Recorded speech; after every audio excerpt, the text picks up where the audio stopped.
Free bus పెట్టిన కాడ నుంచి ఆటో డ్రైవర్ అన్నలకు గిరాకీ లేకుండా పోయిందని రోడ్డు ఎక్కుతూనే ఉన్నారు. సర్కారు కూడా వాళ్ళని ఆదుకుంటామని మాటిచ్చింది.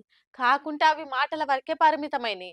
మరి మా హామీలు ఏమైనాయి అనుకుంటా ఆటో అన్నలంతా సడక్ల మీదకి వచ్చిండ్రు.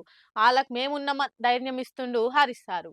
ఆటో డ్రైవర్లను పల్లకిలో ఊరేగిస్తామని ఓట్లకు ముందు మాటలు చెప్పింది సర్కారు. కానీ ఓడెక్కేదాకా ఓడమల్లన్న, ఓడెక్కినాక బోడమల్లన్న అన్నట్టు మొండి చేయి చూయించిండ్రు. మాకిచ్చిన హామీలు ఏమైనాయి అని రోడ్డెక్కితేనేమో ఏడికాడ నిర్బంధాలు చేసి పోలీస్ స్టేషన్లో వేయబట్టే. మాదేమో ప్రజాప్రభుత్వం అని చెప్పబట్టి. తీరా చూస్తే రోడ్డెక్కిన పబ్లిక్ ను అరెస్ట్ చేయబట్టే. ఇవాళ ఆటో డ్రైవర్లంతా మా సమస్యలు పరిష్కరించాలని ఏడికాడ రోడ్డెక్కితే ఎక్కడోళ్ళని అక్కడ పోలీసుల బండ్లు ఎక్కించి టౌన్లలో పెట్టింది సర్కారు. మరి అలా అడుగుతుంది ఏంది? మీరు ఇచ్చిన మాటలే అమలు చేయమంటుర్రు. అభయహస్తం మేనిఫెస్టోలా ప్రతి ఆటో డ్రైవర్ కు ఏడాదికి 12,000 ఆర్థిక సాయం చేస్తామన్నారు. ఆటో డ్రైవర్లకు సంక్షేమ బోర్డు ఏర్పాటు చేస్తామంటిరి. సామాజిక భద్రత కల్పిస్తామంటిరి. ఏడాది పొద్దాయే అవన్నీ ఏడబోయినాయి. ఎంబటే మా డిమాండ్లు తీరవాలని ఇవాళ నిరసనలకు పిలుపునిచ్చినాయి ఆటో యూనియన్లు. కానీ మన ప్రజాప్రభుత్వం గట్ల నిరసన చేస్తే ఏం చేస్తుందో తెలుసు కదా. ఎప్పటి తీర్లని ఎక్కడోళ్ళని అక్కడ నిర్బంధాలు చేసి కేసుల పాలు చేస్తుంది. వాళ్ళందరికీ మళ్ళా ప్రతిపక్షమే దిక్కైంది. హరీష్ సార్ తానుకొచ్చి మొర పెట్టుకుంటే